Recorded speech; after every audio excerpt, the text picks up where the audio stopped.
Assalamualaikum, salam sejahtera, salam Pahang First. Bersama saya Syafiqah Jamaluddin dalam Pahang minggu ini.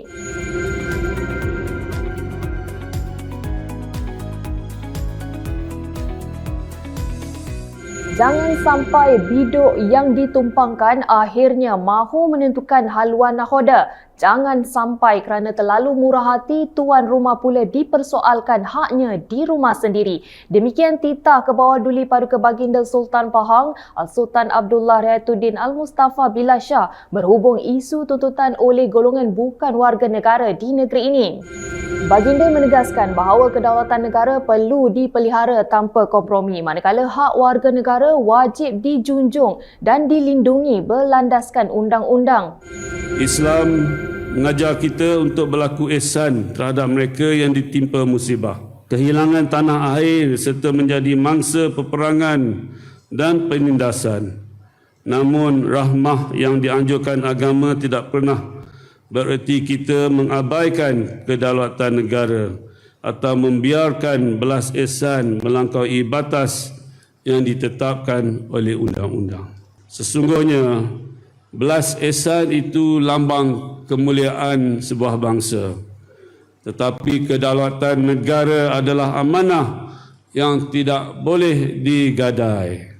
Kebelakangan ini rakyat semakin gusar apabila melihat golongan tertentu yang pada asalnya diterima atas dasar kemanusiaan kini semakin berani mengemukakan pelbagai tuntutan tidak selari dengan kedudukan mereka di negara ini.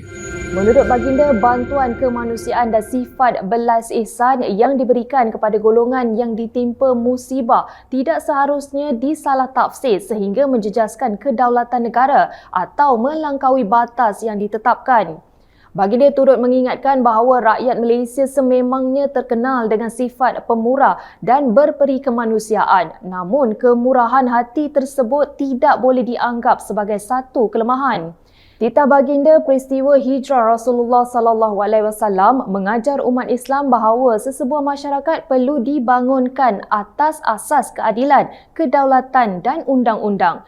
Baginda bertitah demikian ketika menyempurnakan Majlis Sambutan Ma'al Hijrah 1440 Hijrah peringkat negeri Pahang di Laman Sejahtera Jelai, Sungai Koyan.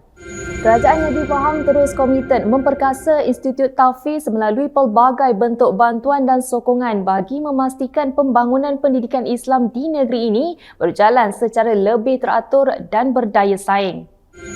Menurut Menteri Besar Pahang Datuk Seri Diraja Haji Wan Rosdi bin Wan Ismail, setiap Ma'at Tahfiz yang berdaftar dengan Majlis Ugama Islam dan Adat Resam Melayu Pahang menerima bantuan RM2,000 sebagai penghargaan terhadap peranan dan sumbangan mereka.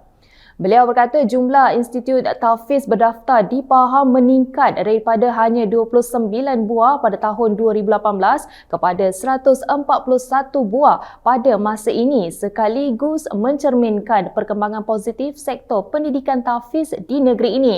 Katanya kerajaan negeri akan terus menggalakkan lebih banyak institut tahfiz berdaftar agar dapat menikmati pelbagai kemudahan, bantuan dan program pembangunan yang disediakan. Peningkatan ini membuktikan bahawa institusi tahfiz negeri Pahang semakin tersusun, diyakini masyarakat dan bergerak dalam satu ekosistem pendidikan yang lebih sistematik. Kerajaan negeri Pahang sentiasa meletakkan agenda pendidikan Islam dan pembangunan tahfiz sebagai antara keutamaan negeri. Ini juga selari dengan aspirasi Pahang First yang menjadikan pemekasan agama Islam sebagai tiang seri kepada pembangunan negeri. Kita percaya bahawa negeri yang makmur bukan hanya negeri yang kaya dengan hasil bumi, tetapi negeri yang subur dengan ilmu, dihiasi akhlak dan dipimpin oleh generasi yang dekat dengan Allah SWT. Atas keyakinan bahawa pembangunan tahfiz perlu dirancang secara menyeluruh dan berterusan, kerajaan negeri melalui Yayasan Pahang telah membangunkan satu ekosistem pendidikan tahfiz yang lengkap dan tersusun. Beliau berkata demikian ketika berucap pada Himpunan Mufas Pahang 2026 di Yayasan Pahang yang turut dihadiri Timbalan Perdana Menteri Datuk Seri Dr. Ahmad Zahid Amidi.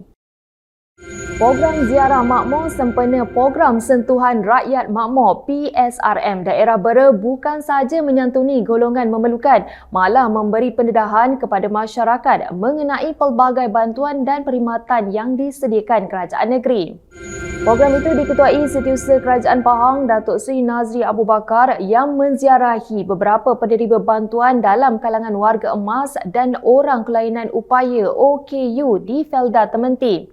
Salah seorang penerima, Puan Suzana Abdul Rahman berkata, program tersebut memberi maklumat berguna kepada keluarganya mengenai saluran bantuan yang boleh dimanfaatkan bagi menjaga anak saudaranya yang merupakan seorang OKU.